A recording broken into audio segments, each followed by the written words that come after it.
എടി എടി ജെസ്സി, എണീക്കടി, നേരെ എത്രയായെന്നറിയാം നിനക്ക്? ഓരുമ്പട്ടോളെ.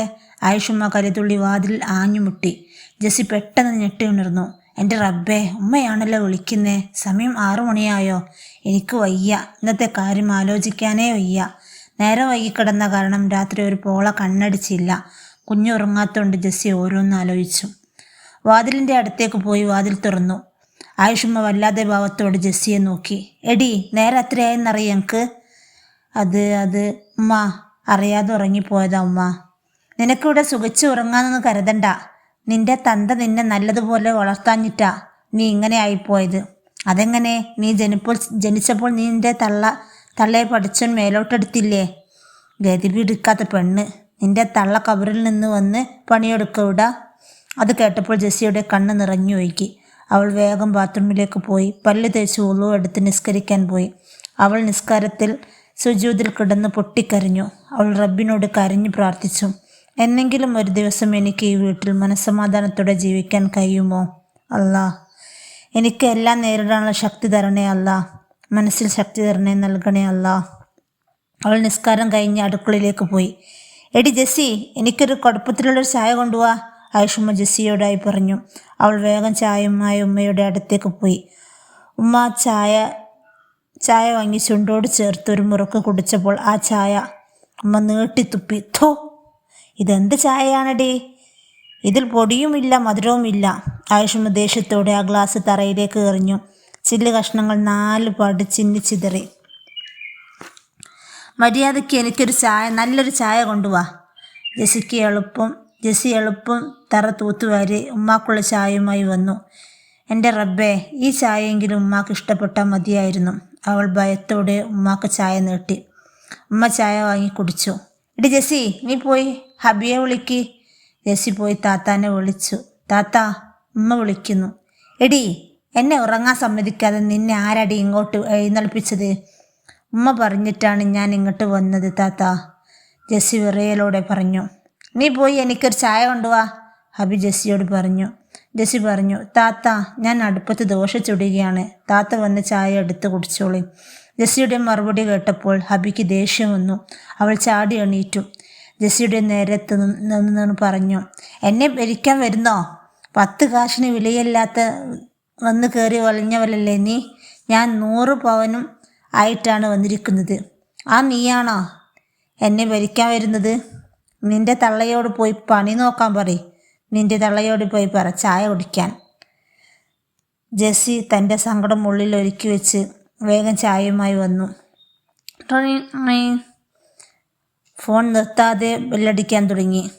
ജെസ്സി വന്നു, ഫോൺ എടുത്തു. ഹലോ ഇക്ക, എന്തൊക്കെയാ വർത്താനം? ആരാണെടി അത്? ആയിഷുമ്മ ചോദിച്ചു. ഉമ്മ, അത് ഇക്കയാണ് വിളിക്കുന്നത്. ഇങ്ങോട്ട് താ ഫോൺ, നീ വിളിച്ചാൽ മതി. ജെസ്സി ഉമ്മാക്ക് നേരെ ഫോൺ നീട്ടി. ഹലോ മോനെ ഷമീറേ, നിനക്ക് സുഖമാണോ? ഉമ്മ. ഉമ്മയുടെ വിശേഷം എന്താ?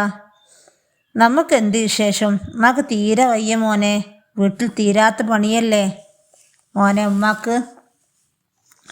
എന്താ ഉമ്മ, വീട്ടിൽ ആരുമില്ലേ പണിയെടുക്കാൻ? ജെസ്സി എവിടെ? അവൾ ഇവിടെയുണ്ട്, അവൾക്ക് ഞാൻ ഫോൺ കൊടുക്കാം. ആയിഷുമ്മ ജെസ്സിക്ക് ഫോൺ കൊടുത്തു. ഹലോ ഇക്ക, എന്താടി നീ എൻ്റെ ഉമ്മയെ കൊണ്ട് വീട് പണിയെല്ലാം ചെയ്യിപ്പിക്കുന്നുണ്ടോ? മര്യാദയ്ക്ക് അടങ്ങി ഒതുങ്ങി നിൽക്കുന്നതാണ് നിനക്ക് നല്ലത്. ജെസ്സിക്ക് കണ്ണീരോടെ സമീറിൻ്റെ വാക്കുകൾ കേട്ടുകൊണ്ടിരുന്നു. സമീർ ദേഷ്യത്തിൽ ഫോൺ കട്ടാക്കി. എന്താ സമീറെ നിനക്ക് ഒരു ദുഃഖം? ഹാജിയാർ സമീറിനോട് ചോദിച്ചു. ഒന്നും പറയണ്ട ഹാജിയാരെ, വീട്ടിലെ പ്രശ്നങ്ങൾ എന്നെ എന്നും. എൻ്റെ നിൻ്റെ ഭാര്യ വീണ്ടും പ്രശ്നമുണ്ടാക്കിയോ? അവൾ ഉമ്മയെ കൊണ്ട് വീട് പണി മുഴുവൻ എടുപ്പിക്കുകയാണത്രേ. ആണോ സമീറെ? ഞാനൊരു കാര്യം പറഞ്ഞാൽ ഈ നമ്മളോട് ദേഷ്യപ്പെടുവോ? ഇല്ല, ഹാജിയാർക്ക പറയൂ. അത് പറഞ്ഞ് ഹാജിയാർക്ക തുടങ്ങി. എന്താ ഹാജിയാർക്ക, ഒന്ന് പറ.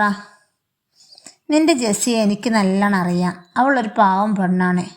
അവൾ ഇങ്ങനെയൊന്നും ചെയ്യുകയില്ല. നിങ്ങളെല്ലാവരും ആ പാവത്തിന് വെറുതെ ഇടങ്ങാറാക്കാണ്. അതിനിടയിൽ സുമേഷ് അതുവഴി വന്നു. എന്താ ഹാജിയാർക്ക, ഇവിടെ ഒരു ഗൂഢാലോചന? സുമേഷ് അത് ചോദിച്ച് അവിടേക്ക് കടന്നു വന്നു. ഒന്നുമില്ല സുമേഷേ, ഇവൻ്റെ വീട്ടിലത്തെ കാര്യങ്ങൾ ഓരോന്ന് പറയുകയായിരുന്നു നമ്മൾ. എന്താ സമീറെ നിന്റെ പ്രശ്നം? സുമേഷ് ചോദിച്ചു. ഒന്നുമില്ല സുമേഷ് ഏട്ടാ, ഒന്നുമില്ലാത്തതുകൊണ്ടാണോ നിന്റെ മുഖം കടന്നൽ കുത്തിയ പോലെ? അതില്ലേ സുമേഷ്, അവൻ അവൻ്റെ ഉമ്മയെ വിളിച്ചിരുന്നു. അവൻ്റെ ഭാര്യ അവൻ്റെ ഉമ്മയെ അടങ്ങാറാക്കുകയാണെന്ന്. എന്താ സമീറ ഇങ്ങനെ? നിന്റെ ഭാര്യയുടെ സ്വഭാവം നിനക്ക് ഇപ്പോഴും മനസ്സിലായില്ലേ? ഒരു പാവം കുട്ടിയാണത്. ഞാൻ കഴിഞ്ഞ ആഴ്ച ലീവിന് നിന്റെ വീട്ടിലേക്ക് പോയപ്പോൾ അച്ചടക്കത്തോടെയാണ് നിന്റെ ഭാര്യ എന്നോട് പെരുമാറിയത്. എന്നറിയോ? അതിൻ്റെ പെരുമാറ്റം കണ്ടാലറിയാം അത് നല്ല സ്വഭാവമുള്ള കുട്ടിയാണെന്ന്. എനിക്ക് തോന്നുന്നില്ല അങ്ങനത്തെ ഇടങ്ങാറാക്കുന്ന കുട്ടിയാണെന്ന് സുമേഷ് പറഞ്ഞു. നിന്റെ വിചാരം എന്താ? അവളെ ജീവിതകാലം മുഴുവൻ കണ്ണീർ കുടിപ്പിക്കാനാണോ നിന്റെ തീരുമാനം? ഹാജിയാർ ചോദിച്ചു. എന്താ നിന്റെ മനസ്സിൽ കിടന്ന് നേർന്നത്? അത് നമ്മളോട് പറ. നിന്റെ മനസ്സിലെ ഭാരം ഒന്ന് ഒഴിഞ്ഞു പോകുമല്ലോ. കുറേ ആയില്ലേ നമ്മൾ ഒന്നിച്ച് ജീവിക്കാൻ തുടങ്ങിയിട്ട്? വിവാഹം കഴിഞ്ഞത് തൊട്ട് നിന്റെ സ്വഭാവത്തിൽ നല്ല മാറ്റമുണ്ട്. എന്താണെങ്കിലും നമ്മളോട് പറ, ഹാജിയാർക്ക സമീറിനോട് പറഞ്ഞു. സമീർ അവൻ്റെ മനസ്സ് തുറന്നു. ഹാജിയാർക്ക, ഞാനൊരു വേറൊരു പെണ്ണുമായി ഇഷ്ടത്തിലായിരുന്നു. ഫസീല എന്നായിരുന്നു അവളുടെ പേര്. ഗൾഫിൽ നിന്നും ലീവിന് വന്നാൽ ഞങ്ങൾ വിവാഹം കഴിക്കാമെന്ന് തീരുമാനിച്ചതായിരുന്നു. അതിൻ്റെ ഇടക്കാണ് ഉമ്മാക്ക് തീരെ സുഖമില്ലാതെ ആകുന്നത്. എല്ലാ ആശുപത്രിയിലും കൊണ്ടുപോയി, പക്ഷേ ഒരു ഗുണവും ഉണ്ടായില്ല. അപ്പോഴാണ് ഉമ്മ എന്നെ കൊണ്ട് ഒരു യത്തീമായ കുട്ടിയെ കൊണ്ട് കല്യാണം കഴിപ്പിക്കാമെന്ന് നേർച്ച ചെയ്തത്. അങ്ങനെയാണ് ജെസ്സി എൻ്റെ ജീവിതത്തിലേക്ക് കടന്നു വന്നത്. ഫസീലയുടെ സ്ഥാനത്ത് മറ്റൊരു പെണ്ണിനെ സങ്കല്പിക്കാൻ പോലും എനിക്ക് കഴിഞ്ഞില്ല. ഈ എന്താ സമീറെ പറയുന്നത്? ഇതെല്ലാം എല്ലാവരുടെ ജീവിതത്തിലും ഉണ്ടാകുന്നതല്ലേ. ഇനി നീ അത് മറന്ന് ആ കുട്ടിയെ സ്നേഹിക്കാൻ നോക്ക്. ഇനിയും നീ ആ പാവത്തിനെ കണ്ണീര് കുടിപ്പിച്ചാൽ പടച്ചോൻ നിന്നോട് പൊറുക്കില്ല, ഹാജിയാർക്ക പറഞ്ഞു. സമീറിന് എന്തോ മനസ്സിലേക്ക് ചെറുതായി ഒരു നോവുന്നത് പോലെ തോന്നി. അവൻ്റെ ജെസ്സിയെക്കുറിച്ച് അവൻ നന്നായി കുറച്ചു നേരം ആലോചിച്ചു. അവളുടെ നിഷ്കന്ദമായ മുഖം അവൻ്റെ മനസ്സിലേക്ക് ഓടി വന്നു.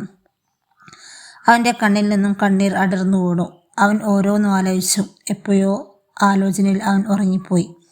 സമീറിൻ്റെ ഫോണിലേക്ക് ഒരു കോൾ വന്നു. ഫോൺ നിർത്താതെ റിങ് ചെയ്തു കൊണ്ടിരുന്നു. ഉറക്കത്തിൽ നിന്ന് ഞെട്ടി ഉണർന്നു.